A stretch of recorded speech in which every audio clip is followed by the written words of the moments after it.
Hello दोस्तों, welcome back. आज हम लोग साइकोलॉजी बीए पार्ट 1 का एक टॉपिक अभिप्रेरणा क्या होता है, इसका परिभाषाएं क्या है, ये जानने वाले हैं। अभिप्रेरणा, जिसको कि इंग्लिश में हम लोग मोटिवेशन बोलते हैं। मोटिवेशन अंग्रेजी शब्द है जिसका अर्थ होता है प्रोत्साहन देना या प्रोत्साहन होना। मोटिवेशन लैटिन भाषा मोटुम मोटम मोटिवेशन लैटिन भाषा मोटम से बना है, जिसका अर्थ है मोशन यानी गति। अतः कार्य को गति प्रदान करना ही अभिप्रेरणा है।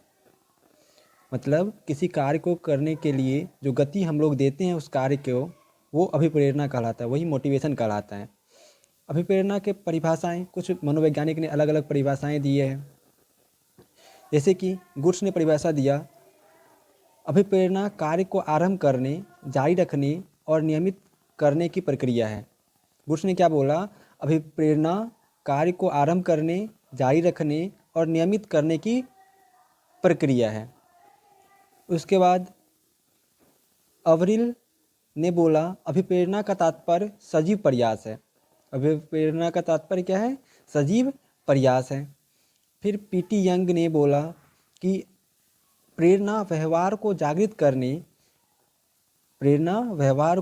करने, क्रिया के विकास को संपोषित करने और क्रिया के तरीकों को नियमित करने की प्रक्रिया है। अभिप्रेरणा या प्रेरणा क्या है? कि व्यवहार को जागृत करने, क्रिया के विकास को संपोषित करने और क्रिया के तरीकों को नियमित करने की प्रक्रिया है। चलिए आगे बढ़ते हैं। अब जानते हैं कि इन सब परिभाषाओं से जो परिभाषाएं बनती है उसको जानते हैं कि अभिप्रेरणा का परिभाषा क्या हो सकता है। अभिप्रेरणा एक प्रकार का आत्मविश्वास है। अभिप्रेरणा एक प्रकार का आत्मविश्वास है जो स्वयं या दूसरे के माध्यम से मिलता है, जिसमें व्यक्ति को लगता है कि हाँ, वह चाहे तो क्या नहीं कर सकता है। अभिप्रेरणा मोटिवेशन एक प्रकार का आत्मविश्वास है जो स्वयं या दूसरे के माध्यम से मिलता है, जिसमें व्यक्ति को लगता है कि हाँ, वह जो चाहे वो कर सकता है या वो चाहे तो क्या नहीं कर सकता है। और गलत तरीके से आत्मविश्वास मिलने पर उसे लगता है कि वह कुछ नहीं कर सकता है। इस हिसाब से अगर देखा जाए तो अभिप्रेरणा दो प्रकार की होती है। पहला होता है सकारात्मक अभिप्रेरणा और दूसरा होता है नकारात्मक अभिप्रेरणा। सकारात्मक अभिप्रेरणा क्या होता है? जैसा कि नाम से पता चल रहा है कि सकारात्मक अभिप्रेरणा अर्थात ऐसी अभिप्रेरणा जिसमें हमको कुछ अच्छा मिला हो। इसके आंतरिक अभिप्रेरणा भी कहते हैं। इसे क्या कहते हैं? आंतरिक अभिप्रेरणा भी कहते हैं। इसमें बालक या व्यक्ति के अंदर प्रेरणा मिलती है कि वह चाहे तो क्या नहीं कर सकता है और इससे मनोबल भी बढ़ता है। और इस मनोबल के कारण बालक खुद का, परिवार का, देश का, समाज का नाम रोशन करता है। जैसे कि बालक ने कोई गलती की तो शिक्षक उसे कहता है कि कोई बात नहीं, शुरुआत में ऐसी गलतियां स्वाभाविक है, तुम इसे दोबारा करो या दूसरी बार में तुम इसमें सुधार लाओ, तुमसे हो जाएगा। तो ये जो अभिप्रेरणा है, ये जो मोटिवेशन है, ये सकारात्मक मोटिवेशन है। लेकिन इसी के मुकाबले अगर नकारात्मक अभिप्रेरणा देखा जाए, नेगेटिव मोटिवेशन देखा जाए, तो ये क्या होता है? नेगेटिव अभिप्रेरणा सकारात्मक अभिप्रेरणा का एकदम उल्टा है। नकारात्मक अभिप्रेरणा सकारात्मक अभिप्रेरणा क्या है? उल्टा है। अर्थात इसमें बालक को प्रेरणा तो मिलती है पर वह आंतरिक नहीं होती बल्कि बाह्य होती है। और बाह्य प्रेरणा का ऐसा है कि ज़्यादा समय तक नहीं रहती है, जिसमें कि दंड होता है, सजा होता है। इसे नकारात्मक प्रेरणा भी कहा जाता है। जैसे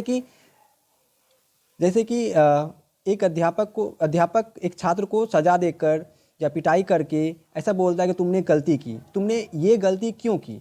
मैंने तुमको अच्छा से पढ़ाया, तुम पढ़ाई नहीं करते हो, तुम होशियार विद्यार्थी नहीं हो, तुम ऐसे रहोगे तो रिक्शा चलाओगे, सब्जी बेचोगे, और भी बहुत सारी चीज़ें हम लोग बोलते हैं। वो एक टीचर बच्चे को बोलता है। तो ये जो चीज़ें होती है ये नकारात्मक अभिप्रेरणा होती है। अब जानते हैं अभिप्रेरणा का सिद्धांत। अभिप्रेरणा के कुछ सिद्धांत हैं, जैसे कि पहला सिद्धांत है मूल प्रवृत्ति का सिद्धांत। मूल प्रवृत्ति सिद्धांत क्या होता है? इस सिद्धांत के अनुसार मूल प्रवृत्तियाँ अभिप्रेरणा में सहायता करती है, अर्थात मनुष्य या बालक अपने व्यवहार को नियंत्रित करने और निर्देश मूल प्रवृत्तियों के माध्यम से करता है। मूल प्रवृत्ति सिद्धांत, जो बालक होता है वो अपने व्यवहार को नियंत्रित करता है और निर्देशों पे चलता है, एक लॉ होता है, एक नियम होता है, उस पर वो चलता है, तो वो मूल प्रवृत्ति सिद्धांत के हिसाब से होती है। जैसे कि हमको बचपन में सिखाया जाता है कि बेटा पढ़ोगे तो अच्छे इंसान बनोगे, पढ़ोगे तो डॉक्टर बनोगे, पढ़ोगे तो इंजीनियर बनोगे। तो ये प्रवृत्ति आ जाती है कि बच्चे के मन में बैठ जाता है कि नहीं, अब हम पढ़ेंगे तो ये बनेंगे और मेरे माँ बाप चाहते हैं मुझे ये बनाना। तो ये सब जो सिद्धांत है, ये जो काम करती है, ये मूल प्रवृत्ति सिद्धांत पे काम करती है। उसके बाद प्रणोद का सिद्धांत। प्रणोद के सिद्धांत के अनुसार मनुष्य को बाहरी अभिप्रेरणा मिलती है, जो बाहर से बाह्य मोटिवेशन जो हमको मिलती है, अर्थात बाह्य उद्दीपक से जो अभिप्रेरणा मिलती है वो प्रणोद का कारण है। अर्थात अभिप्रेरणा से प्रणोद की स्थिति पाई जाती है जो शारीरिक अवस्था या बाह्य उद्दीपक से उत्पन्न होती है। जैसे कि हम लोग मोटिवेशन देखते हैं, मोटिवेशन वीडियो देखते हैं, तो वो जो वहाँ से जो मोटिवेशन मिलती है वो प्रणोद सिद्धांत के पे आधारित होती है कि बाहर से जो मोटिवेशन मुझे मिलती है, जो किसी वीडियो देख के या किसी इंसान को देख के या किसी कैरेक्टर को देख के जो मुझे मोटिवेशन मिलती है वो प्रणोद सिद्धांत पे आधारित होती है, उससे भी हम लोग मोटिवेट होते हैं। उसके बाद आता है विरोधी प्रक्रिया सिद्धांत। विरोधी प्रतिक्रिया सिद्धांत जो होती है वो, इस सिद्धांत का प्रतिपादन सोलोमन और कॉर्विट ने किया था।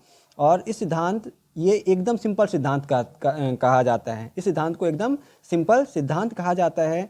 इसको अगर समझें तो ऐसा समझ सकते हैं कि दुख देने वाली चीज़ों से हम दूर रहें और सुख देने वाली चीज़ों के ओर हम लोग जाते हैं।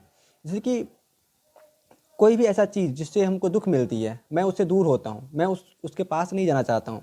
लेकिन जो हम मुझे सुख देती है, मैं उसके पास जाना चाहता हूँ या उसके पास जाने के लिए मैं रास्ता खोजता हूँ। ये जो सिद्धांत है ये विरोधी प्रक्रिया सिद्धांत होता है। इसको अगर किताबी भाषा में समझे तो सुख देने वाले लक्ष्यों को प्राप्त करने हेतु हम प्रेरित रहते हैं, जबकि अप्रसन्न करने वाले लक्ष्यों से दूर रहते हैं। सुख देने वाले कुछ भी हो सकती है, जैसे कि हम लोग के माँ बाप मुझे बोलते हैं कि बेटा तुम दुकान जाओ और दुकान जाके ये सामान लेके आओ और 10 रुपया बचेगा तो तुम खा लेना, या तो ये तुम्हारे लिए है, ये तुम्हारे पैकेट मनी के लिए है। तो ये जो चीज़ें होती है ये सुख देने वाली होती है। लेकिन अगर मुझे वो बच्चे को अगर ऐसा बोला जाए तो बच्चे जाएगा, चाहे कोई बच्चे को बोला जाए तो बच्चे जाते हैं। लेकिन अगर उसको वो ना मिले तो वो नहीं जाएगा। तो क्यों? क्योंकि वो 10 रुपया से उसको खुशी मिलती है, इस कारण से वो वहाँ जाता है। लेकिन अगर वो 10 रुपया उसको ना मिले या 5 रुपया उसको ना मिले तो वो नहीं जाएगी। इसलिए ये जो सिद्धांत है ये सिद्धांत को संवेग का सिद्धांत भी कहा जाता है, क्योंकि इस सिद्धांत में सुख, दुख, हर्ष, पीड़ा आदि सम्मिलित होते हैं। इसी वजह से इस सिद्धांत को संवेग सिद्धांत भी कहा जाता है। कौन सिद्धांत? तो विरोधी प्रक्रिया सिद्धांत को संवेग का सिद्धांत भी कहा जाता है। अब इस वीडियो के लास्ट में हम लोग देखते हैं कि अभिप्रेरणा, मोटिवेशन के स्रोत क्या क्या हैं। पहला होता है सफलता एवं असफलता। हम लोग सफल होते हैं उससे भी मोटिवेशन मिलती है, असफल होते हैं उसमें भी मोटिवेशन मुझे मिलती है। उसके बाद होता है प्रतियोगिता एवं सहयोग, कंपटीशन जिसको बोलते हैं। हम लोग कम्पीट करते हैं अपने क्लास के स्टूडेंट को या अपने भाई को, अपनी बहन को, कि मैं आपसे बेटर होके दिखाऊंगा। तो इससे ये भी मोटिवेशन होता है। या नहीं तो मुझे कोई सहयोग करता है, कोई मुझे हेल्प करता है, उससे भी हम लोग को मोटिवेशन आती है। उसके बाद आता है प्रगति का ज्ञान। हम लोग प्रगति का ज्ञान प्राप्त करते हैं, उससे भी मोटिवेशन आता है। उसके बाद नवीनता है और लास्ट में आता है रुचि।